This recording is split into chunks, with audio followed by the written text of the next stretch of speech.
Headphone किधर है? Headphone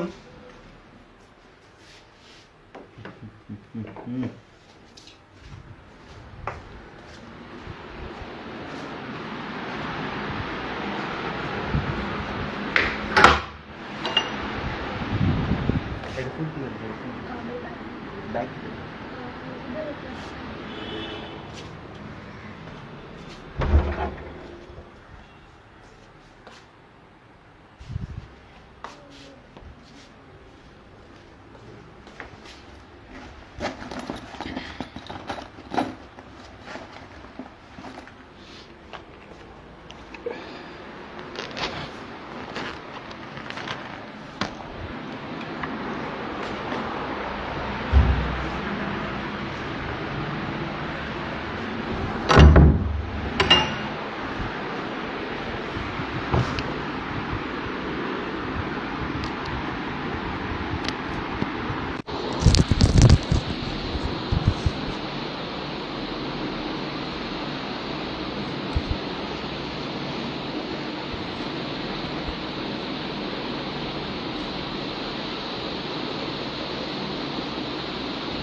Hello all, a warm good evening to everybody. I hope my voice is audible to everybody.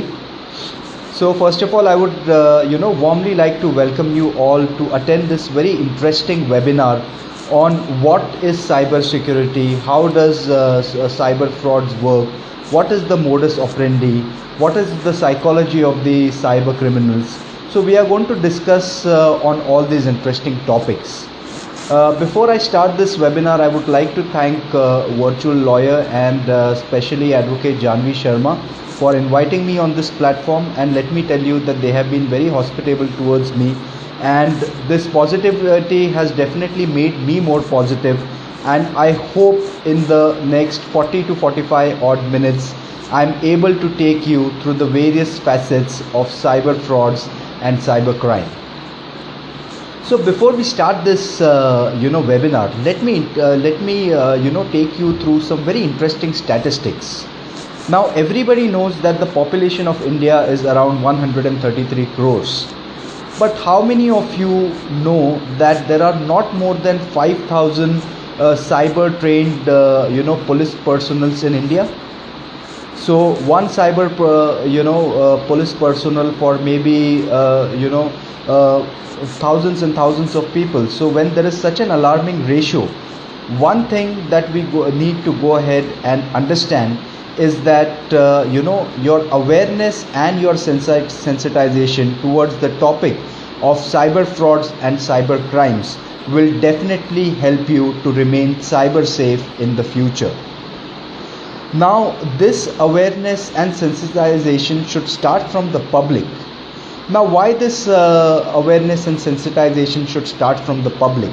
The reason is that the public is the custodian of its own data. As you put a very strong lock to all your physical assets, it is necessary that you also put a very strong lock to all your digital assets. So hence the awareness and sensitization should start from the side of the public. Now it should not end here. It should also be given to the judiciary, and some sort of awareness and sensitization should also be given to the police personnel who are the investigation agency. Now you might want to ask me that what is the reason that the judiciary needs to be made aware and it needs to be sensitized. So friends, let me tell you that first of all, the Information Technology Act was enacted in the year 2000. So it has been 20 years since the time this act has been passed, and the last amendment came in the year 2008, which is again 12 years back. And friends, if you realize that in the last 20 years the technology has grown in leaps and bounds, and hence there is a necessity that the judiciary should also be made aware and should also be made sensitized about the various facets of cyber security and cyber frauds. Now the third dimension that also needs to be sensitized would be the police personnel, because in my experience in dealing with a lot of cyber fraud matters, a lot of clients come and tell me that when we go to the police to basically register the complaint, lot of the police officers say that you have yourself given the OTP. अरे OTP आपने ही दिया है, password भी आपने ही दिया है, तो fraud किस बात का हुआ? आपने तो सब जान के किया. But this is not what we are looking at. Even if fraudulently we go ahead and give out the passwords, there is a need that a strong level of investigation should take place, and the fraudsters should be nabbed and punished for the offences committed. So I feel that there should be a three-dimensional or a threefold awareness and sensitization that needs to be created among the public, among the judiciary, and among the police, who are the investigating agency. And it is only then when we can say that India as a country is inching closer to becoming a cyber safe and cyber secure nation. Now, as we try to dig deeper and we try to understand what kind of frauds or what kind of scams are happening, let us first of all try to understand what is a cyber fraud or what is cyber crime. So basically, friends, any crime that is happening from a digital medium is called a cyber fraud or a cyber crime. So maybe it can be a banking fraud, it can be an e-commerce fraud, it can be a fraud using your social media accounts. So all these kind of frauds come into the gambit of cyber scams and cyber frauds. Now, I remember a very interesting case study that I would like to share with you. So this happened when I was giving a seminar on cyber security and its legal framework in one of the colleges in Mumbai. So what happened is, after this seminar got over, one particular boy came up to me and said that, sir, I'm in a great difficulty and I really need your help. Unfortunately, I was not able to answer his query or help him out at that point of time, as I had some pre-arrangements or pre-engagements at that particular day. So I was not able to go ahead and help him out at that particular time. But what I did is, I gave him my phone number and I told him that you can give me a call in the morning, and you can come down to the office and we can discuss your problem. Next day he tried to call me 3-4 times, but unfortunately I was unable to answer the call because I was in a meeting. But I understood that this matter is of a very serious and of a very grave nature. I called him in the afternoon and I told him to come in the office in the evening at around 6 p.m. When he entered the office, looking at his body language, I could understand that this person is very emotionally or mentally disturbed. When I asked him that what was the urgency that he wanted to meet me, so that is the time he disclosed that he actually met an unknown person, an unknown girl on Facebook, who sent him a friend request, and this person or this student accepted this friend request. And during the course of the conversations, they became good friends, and the chats or their conversations grew more personal and more intimate. And now this particular girl is blackmailing this boy to pay him 20,000 rupees every month. And that is the reason this poor boy was not able to attend the college, and instead of attending the college and focusing on his academics, this particular person was working in a call center doing night shifts, and this was one of the reasons he was even not able to attend his college. I understood that this matter is of a very grave nature, and hence what I actually did is, I said that let me take up this matter on moral grounds. So when we started the first leg of investigation, we tried to find out that where is this Facebook ID been logged in and logged out from. And when we did that sort of an forensics on the account, that is when we came to know that this particular account is been logged in from somewhere in the vicinity of the college. So one thing was sure, that this particular person is staying somewhere in the vicinity of that particular college. So so we started digging more deeper, and at the end of the investigation, it was a very shocking truth that we came to know that this is not any girl, but this is actually a boy who's sharing the same room in his in his college hostel, and also sharing the same bench in his college. I hope the kind of point that I'm trying to make here is understood. I'm not trying to create an atmosphere of fear, but what I'm trying to do here is I'm just trying to help you understand the importance of the awareness and your sensitization that can help you to safeguard yourselves from such kind of frauds. Now, the accused in this particular case, we did not go ahead and prosecute him because he was of a very young age, and if he would have made a police complaint, his entire career would have gone for a toss. And hence, we did not go ahead and make the police complaint, and we just merely left him off on a warning. But friends, all these things are very rampant on the social media or all the digital means or channels that you're currently using, and hence it becomes very necessary for you to be aware and sensitized about your own safety and your own security, and about your own virtual profile that you have created on numerous social media channels. So as we dig deeper, now let us start, I will start with making few assumptions, and the answer to most of my assumptions is going to be a yes. So my first assumption is everyone is using a mobile phone. My second assumption is everyone is using an email address.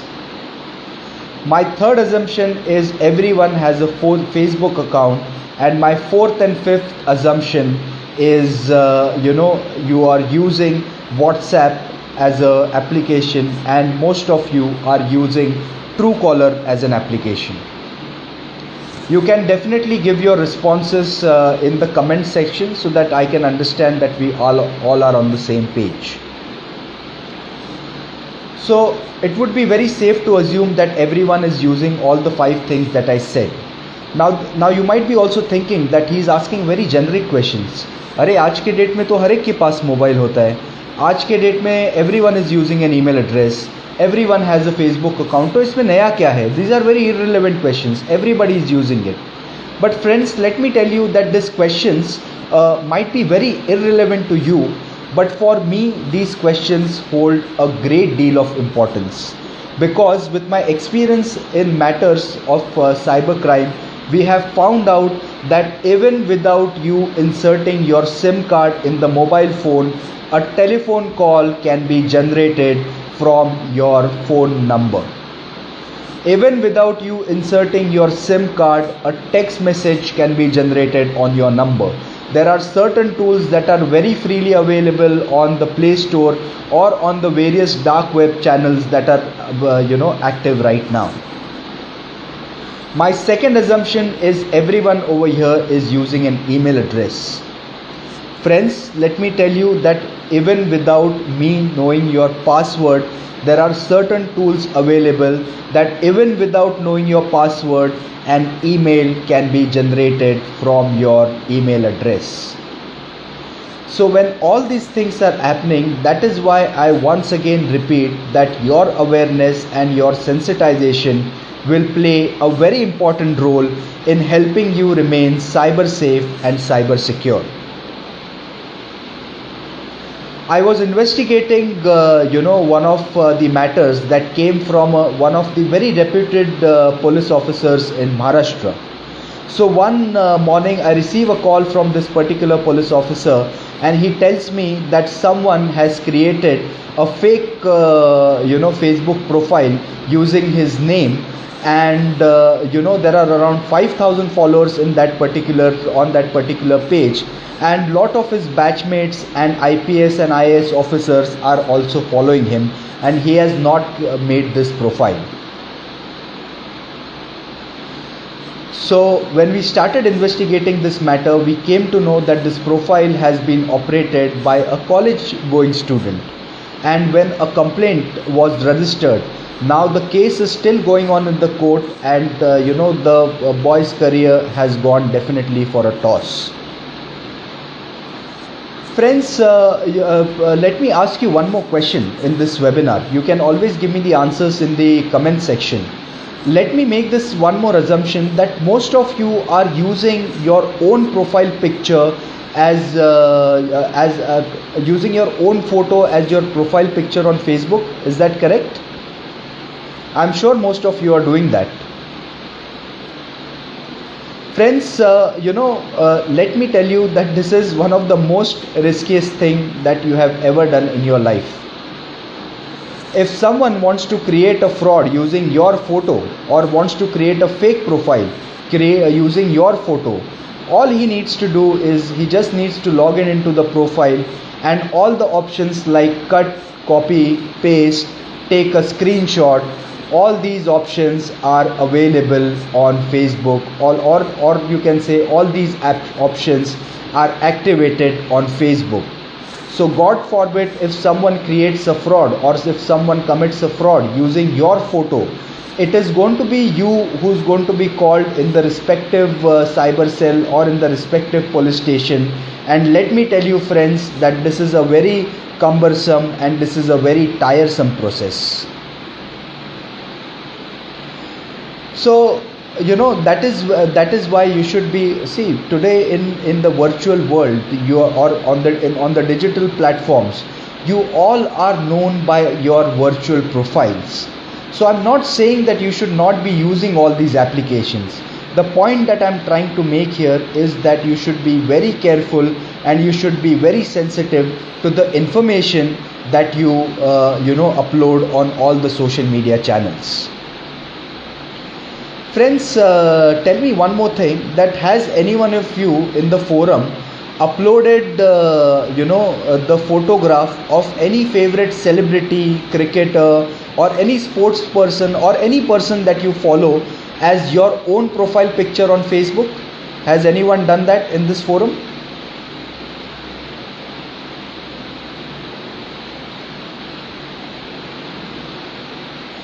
So I don't see a lot of people who have done that, but let me tell you, for the people who have actually done that, and I've seen a lot of youngsters who are doing this, but let me tell you, according to the cyber laws or the Information Technology Act, which is popularly known as cyber laws, you have people who have done that have committed a crime by the name of identity theft.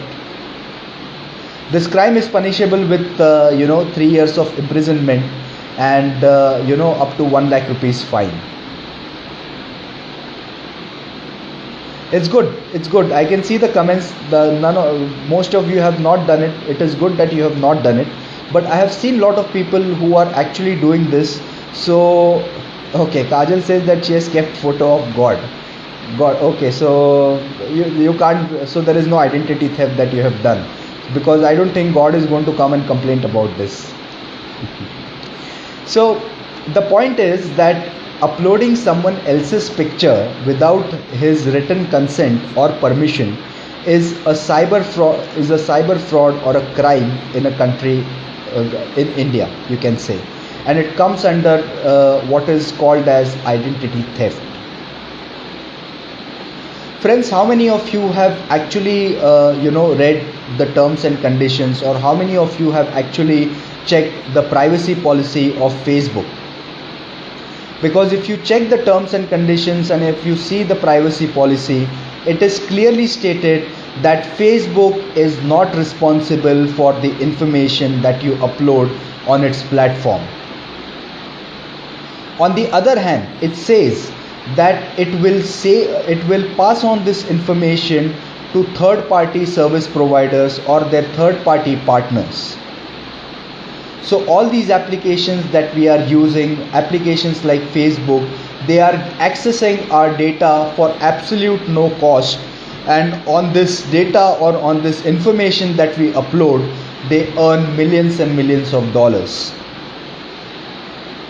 So the point again here is that you should be very careful and very privy to the information that you upload using all these social media channels. To give you a very basic and a very live example that you all must be facing, is that suppose in the Google Chrome bar, if you type in t-shirts online, or if you want to purchase t-shirt online, what we do is we go ahead and in the Google bar we type in online t-shirts and all the other keywords that we use for finding t-shirts. So most of you would have definitely made it a point that if you have searched for online t-shirts on Google, so on the other websites that you browse which have activated ads on their particular websites, you will see suggestions for different t-shirts and different advertisements of different companies who are selling t-shirts online. Friends, please try to understand that how is this happening. All these platforms are saving and analyzing your information, and only on the basis of that they are able to give you the suggestions, because they are monitoring the activities that you are doing online, because such monitoring will definitely help them to earn money in the future in the form of advertisements. Friends, once again I would like to say that it is I'm not saying that you should not be using all these platforms, because when I say that or when I make such a statement, then I am taking India, you can say, on a backward level, or I am having an orthodox thinking. So my point here is not that. Technology was basically created to save make our lives simpler. All these applications were created to make our lives simpler, but unfortunately, as it is said that every coin has two sides and everything has a positive and negative. So with some positive developments in the technology, there are also certain negative elements that have been inserted, which are causing a great deal of harm to the public in general. Friends, how many of you are using Truecaller as an application? If I'm not wrong, most of us are using this application called Truecaller. Let us try to understand that how this application Truecaller works. The main motive or the main purpose of making this application is to help you to get information about a person who is not present in your contact list, or it gives you information about an unknown person. Hello, sorry, the connection went a little broke. So yes, I was just talking about Truecaller. So if you understand the motive of Truecaller at one point of time gives you information about an unknown person who's not on your calling list. At one point of time it will give you the name of the person. At one point of time it will give you the location of that person, and at one point of time it will also give you the service provider using which he is calling from. Friends, I would request you that you should all read the terms and conditions of Truecaller, because if you read the terms and conditions of Truecaller, it clearly states that you are responsible for the information that you upload using the platform. Secondly, it also says that it shares this information with third-party service providers. So friends, if I ask, do you even know that where the servers of Truecaller are? Can anyone answer this question, that where are the servers of Truecaller located? Let me tell you, they are not in India. Let me tell you that they are not in US, and let me also tell you that they are not in China. So the servers of Truecaller are located in a country by the name of Sweden in Europe. And if my memory is not wrong, in the year 2014 there was a big hacking incident that happened in Sweden, wherein the servers of Truecallers were hacked and a database of around 10 lakh Indians was stolen and misused. And as we talk, this number might have increased to maybe 25 lakhs or 30 lakhs. Friends, we all need to understand that when we are using all these applications, we should be very careful about what sort of information we upload using these applications. And that is why I always believe in giving examples of the applications that we are using day to day. I can assure you that if there are any sort of lawyers or students who are studying law, let me assure you that none of you who are using Facebook day in and day out, who are using WhatsApp as an application day in and day out, you have not bothered to check the terms and conditions of this application. And somewhere it tells me that you are careless about the information that you are uploading using all these social media channels. So my point here is that if you have not read it, I feel that you should go ahead and read all the terms and conditions. That will be a good eye opener for everybody about the information that is being uploaded and stored using all these channels. Because all these social media platforms, they definitely place an obligation on us that we should be uploading all the correct information, but there is no guarantee about the security of the information that is being uploaded. And hence I say that you should be very careful about what information you go ahead and upload on all these social media channels. Because let Facebook, let Instagram, let Google boast of the best security measures, but let me tell you, for a hacker it is merely a 20 to 25 minutes job to hack and log into anybody's Facebook account. Now since we have completed 30 minutes into this webinar, you would also want to ask me that how strong or how robust are we legally tuned to address the issues relating to cyber fraud and cyber crimes. So friends, as I said, the Information Technology Act, which governs or which makes the rules and regulations for all the information technology based platforms, or who classifies all the cyber frauds and cyber crimes.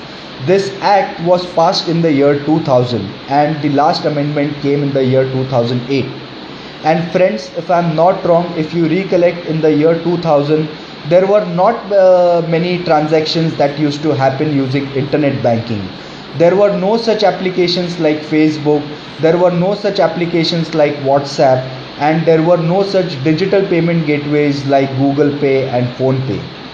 But now in the year 2020 there are, or in the last 5-6 years, you can say that these technologies have grown in leap and bound, and all these technologies also come with the negative side of someone committing a fraud using such kind of technologies. So hence it is always necessary to be careful about using such technologies and uploading information or your personal information on all such platforms. Friends, let us try to understand what are the different kind of cyber frauds or what are the different kind of cyber crimes now. So there are banking frauds. So when in an unauthorized manner, or when in an without your consent, money is siphoned off from your bank account, that is when you can say that this is classified in the types of banking fraud. Then there are e-commerce fraud. To understand e-commerce fraud, let me give you a very live example that happened with me when I was going out with a friend of mine for dinner. So we were going out in a group, and this one particular friend was continuously chatting on WhatsApp. He was chatting on WhatsApp. So what exactly happened is that our friend started teasing him that you have come out with us, but you're not interested in talking with us, and you're busy with someone else. So we started pulling his leg and started teasing him, and that is when he told that he has actually put his car on sale on a platform named OLX, and someone has messaged him that he has liked the car so much that even without seeing the car, he is ready to go ahead and pay him some advance amount. Now I asked him that if since I am in the cyber fraud or cyber investigations, I was aware that there are certain things or certain kind of frauds that are happening, using which even without you giving out your Google Pay or Phone Pay, or any of your digital wallet pins, even by just clicking on the link, money can be siphoned off from your account. And exactly the same thing happened. This particular fraudster who was posing as a buyer of his car, he told him that he's going to send him a link, and once he clicks on the link, the money will come into his account. I said, let me go ahead and talk to him. So I told him to give me a call from a mobile number, because I wanted to check that how far this person can go. And to my surprise, this person called me from a mobile number, and he told me that this car was lucky to him, because the total number of the car was very lucky to him as per the astrology rules, and by some pandit that was told to him this number is very lucky, and that is the reason he wants to go ahead and purchase the car without even seeing the car.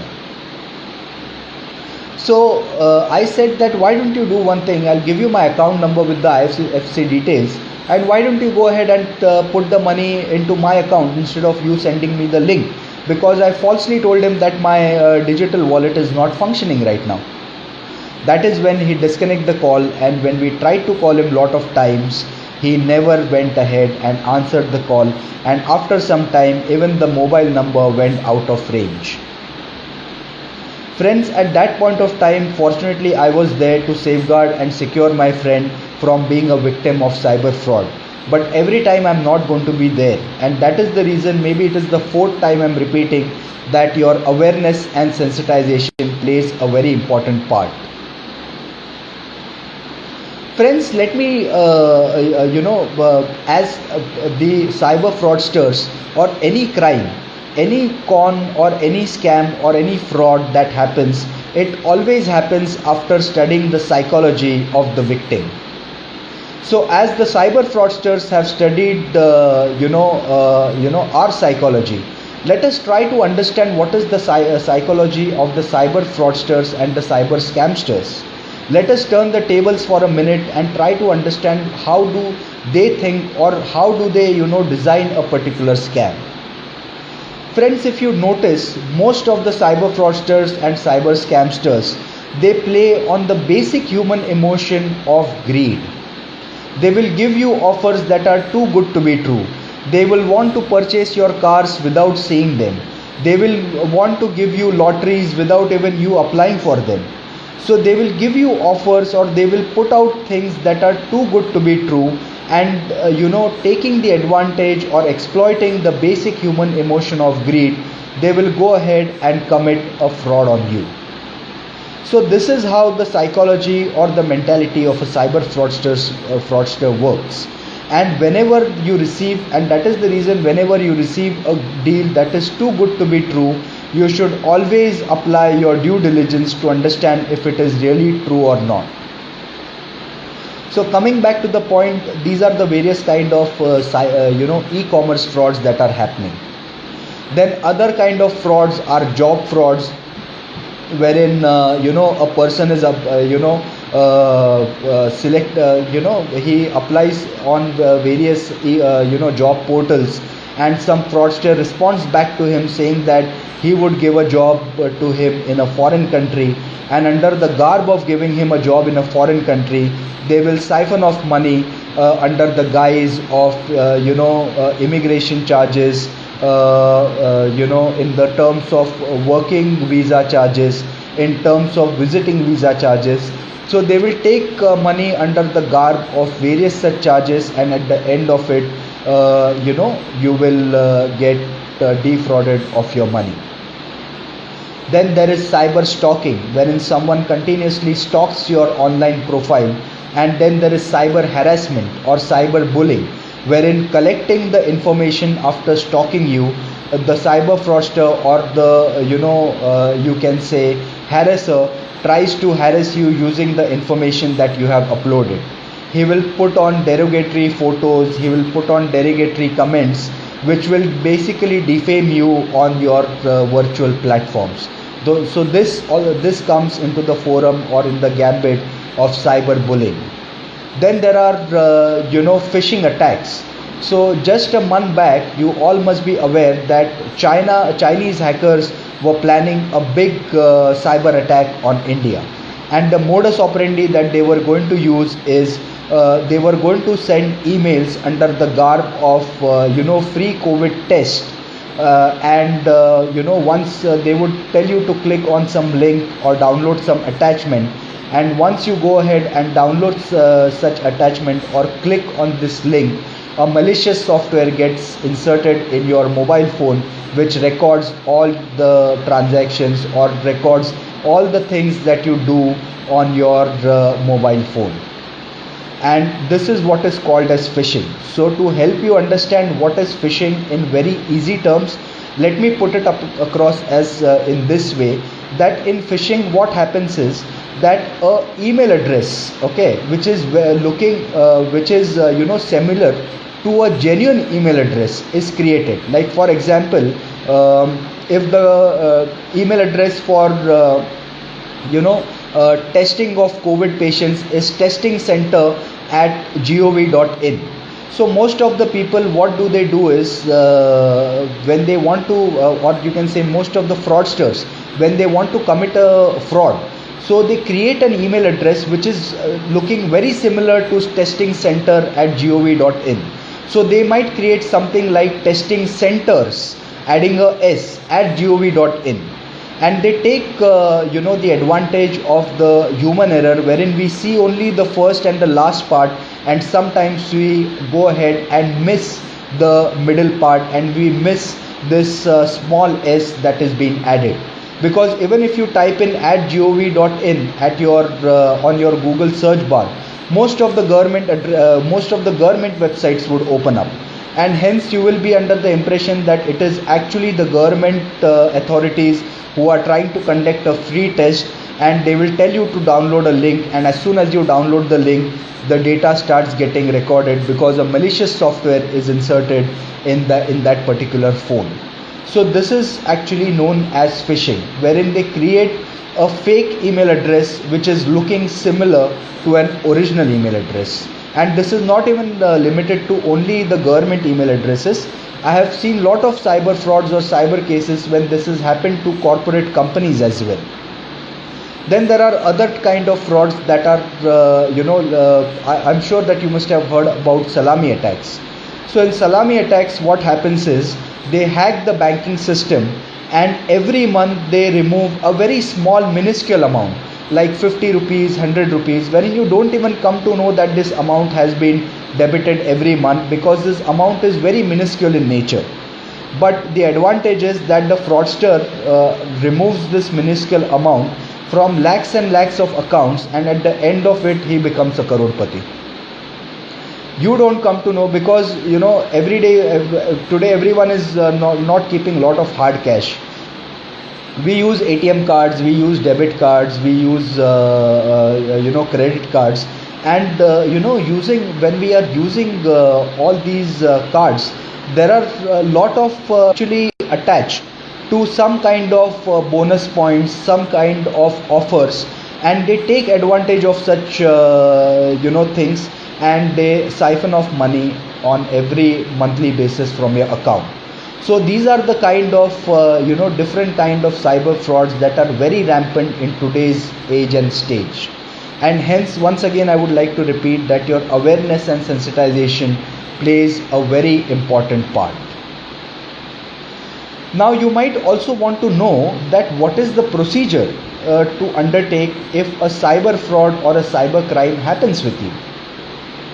So let us take an example that in an unauthorized manner or without your consent, you are sleeping one day at you go to sleep, and next day you wake up in the morning and you see that you have a message on your registered mobile number saying that 50,000 rupees has been withdrawn from your account. What will be the first thing, or what will be the first step that you will take? So the first step that you will take is that you will first of all call up the phone banking or that particular bank's helpline number, and you will connect yourself with the fraud investigation team and tell them that a fraudulent transaction has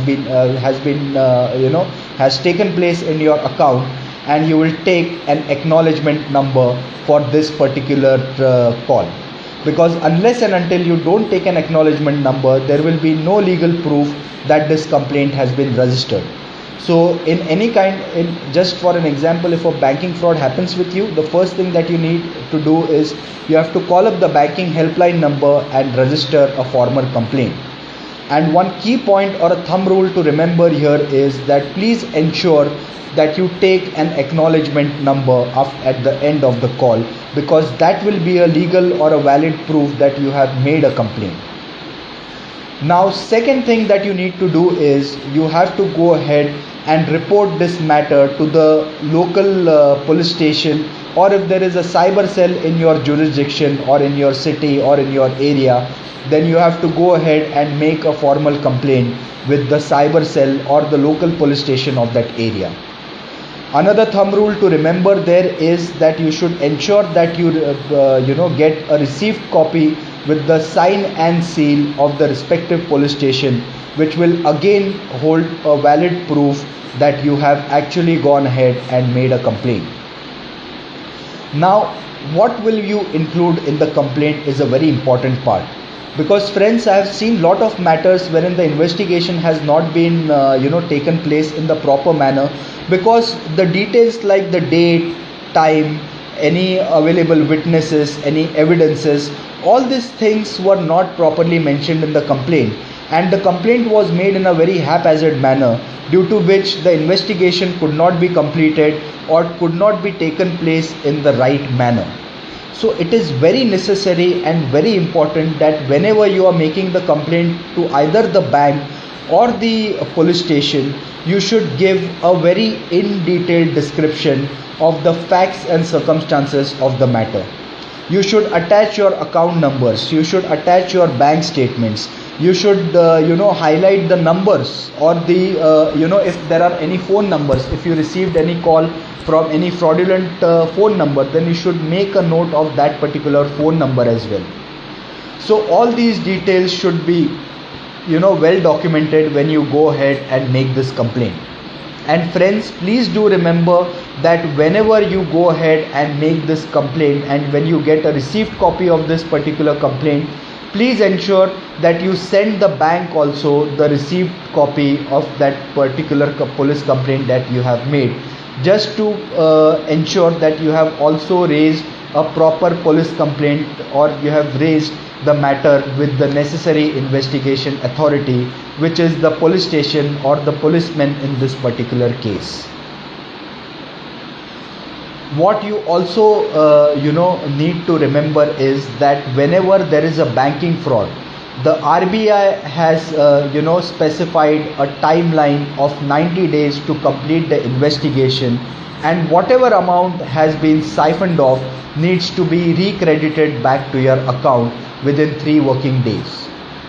And a very important point to note here is that the RBI has specified that the complaint should be made within 3 working days of the fraud being committed, because if you don't make the complaint in the first 3 working days, the quantum of compensation or the quantum of liability that will be put on you will increase, and the quantum of compensation will decrease. So if you check the RBI rules, it is mandatory that any complaint regarding any fraudulent transaction that is happening in your account should be made within the first 3 working days.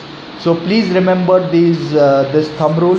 And just to give you a synopsis, so if it is a bank fraud, you have to call up the helpline and take acknowledgement number. Secondly, you have to go visit the cyber cell or the local police station, register a complaint over there, and take a received copy and submit this copy to the to your respective bank. So these are the steps that you have to take. And please remember that this complaint should be made within the first 3 working days. It is very necessary that you remember this, because if you forget this, then the quantum of compensation would reduce considerably, and the liability will increase on your side. So that is what you have to follow. Now, since we have already completed 50 minutes into this webinar, I would like to take you through some of the basic preventive measures, or some of the logical preventive measures that will help you remain safe in this disturbed times, or in this times wherein the cyber frauds are so rampant. Even in this COVID pandemic, the statistics say that the cyber frauds or cyber crimes have increased it's an alarming figure. It's increased by 300%. So when such level of cyber frauds and cyber crimes are happening, let me go ahead and tell you certain preventive measures that will help you remain safe in the times to come. So first of all, always remember that you should always keep your personal account and your professional account separately.